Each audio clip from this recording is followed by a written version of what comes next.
د خوښۍ مراسمو خو د یوې کوچنۍ ماشومې لپاره په ویره بدل شول.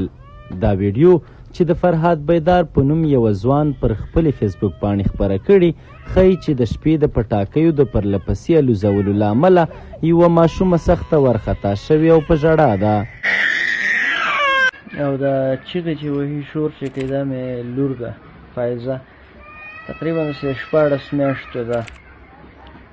زموږ د ګاونډیانو واده و او له تېرې یوې میاشتې را په دې خوا موږ د شپې تر 12 بجو پورې یا هغې نه هم لږ وروسته د مزاحم میوزیک او د دغه پټاقیو اوازونه اورو او ډېر زیات ورسره پازاب و.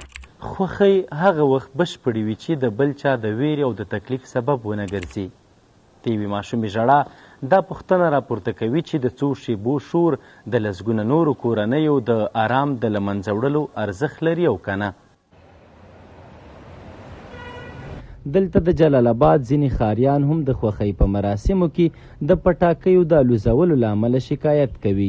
دوی وایي دې چارې په ځانګړې توګه د ماشومانو او ناروغانو په روان بد اغېز کړی او له حکومت یې د مخنیوي غوښتنه کوي. دغه د شپې چې کومې پټاکۍ الوځي دا ښه کار نه دی. زیاتره وخت کوم کورونو کې مریضان ماشومان ډارېږي، باید دغه مخنیوی حکومت وکړي. د ننګرهار د امنیې قومندانۍ مسؤلین وایي هیڅ چاته به اجازه ورنه کړي چې د پټاکیو او ورته نورو کړنو له لارې د خلکو آرام او عامه نظم ګډوډ کړي. د دوی په وینا په دې تړاو یې لسګونه کسان نیولي او د قانون منګولو ته یې ورسپارلي دي. د ننګرهار امنیه قومندانۍ د ولس د امنیت او آرامۍ تامین خپل اساسي مسؤلیت ګڼي. هر هغه څوک چې د پټاقیو، چاودېدونکو توکو او یا ورته ناقانونه کړنو له لارې خلکو ته تشویش او مزاحمت رامنځته کوي د قانون له مخې به ورسره جدي چلند کیږي. په همدې تړاو مو لسګونه هغه کسان چې دوی به پټاقې الوزولې او خلکو ته به مزاحمت کولو دوی نیولي او د قانون منګولو ته سپارلي دي. روغتیا پالان وایي د پټاکیو د الوزولو او ورته نورو لوړ غږ لرونکو چاودنو ناڅاپي اوازونه د انسان پر روان ناوړه اغېزې کوي. د دوی په خبره ماشومان، زاړه کسان او هغه خلک چې د جګړو چاودنو ترخې خاطرې ورسره پاتې وي په دې برخه کې تر نورو ډیر زیان ویني. هر هغه کسان چې په ناڅاپي شکل سره د پټاکیو غږ اوري نو د شخص ته په ناڅاپي شکل اضطراب او نارامي پیدا کیږي. په ماشومانو کې دغه نارامي ډیره زیاته پیدا کیږي، خصوصا د خوب په وخت کې چې کله دغه غږونه واوري د خوب ناراحتیانې ورته ډیرې زیاتې پیدا کیږي.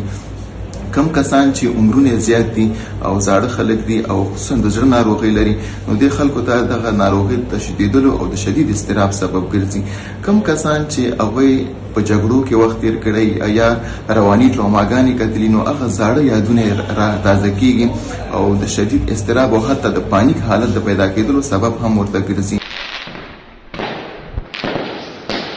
د خوښۍ د څرګندولو لارې ډېرې دي، خو هغه خوښۍ چې د ماشومانو په سترګو کې ویره، د ناروغانو لپاره بېقراري او د خلکو آرام ژوند ګډوډوي نو د خوښۍ په ځای ستونزه جوړوي. اوس د خلکو غوښتنه دا ده چې د پټاکیو د بېځایه کارونې مخه دې ونیول شي څو خوښۍ د ټولو لپاره د خوښۍ په نوم پاتې شي. عزیز الحسن نعماني، حریت راډیو، ننګرهار.